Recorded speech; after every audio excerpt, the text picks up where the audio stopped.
Magkukuwento tayo ngayon ng nakakatakot. Paparinig ko sa iyo ngayon.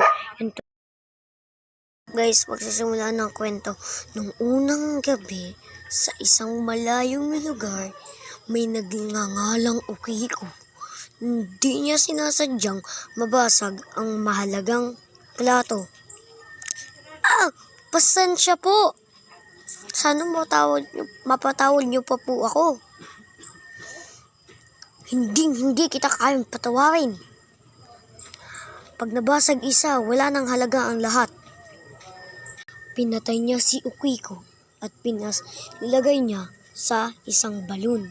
At magmula ng gabing yun, gabi-gabi, may isa, dalawa, tatlo, apat, lima, anim, pito, walo, siyam, may isang nawawala. Guys, putulin ko muna. Doon nagtatapos ang aking kwento. Pagpunta ko sa school kasi nag-CR ako. Nung paglabas ko, nung nasa-CR ako, nagpatay-sindi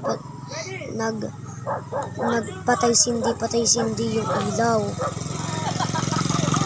Yung pala, wala naman ako naramdaman. Nung punta ko sa mga kaklase ko, nagsitakbuhan sila, tapos bigla silang natakot. Ayun. Nagtaka ako, ba't kaya sila natakot sa akin? Ano meron? Pero nung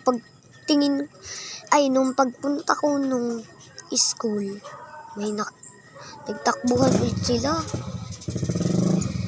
Ayun, tapos nung pagtingin ko sa salamin, yung pala, pagut ang aking ulo at duguduguan ang aking uniform. Balik eskwela, guys. Pag ganun, huwag muna kayo CCR ng gabi sa school. Kayo may pasok pa ng gabi, halimbawa. Sige, bye-bye, paalam. Guys, may isa ulit akong story.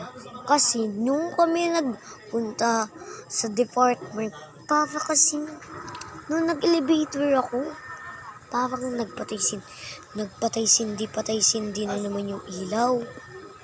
Parang ganito ba? Tapos bigla ako napashock.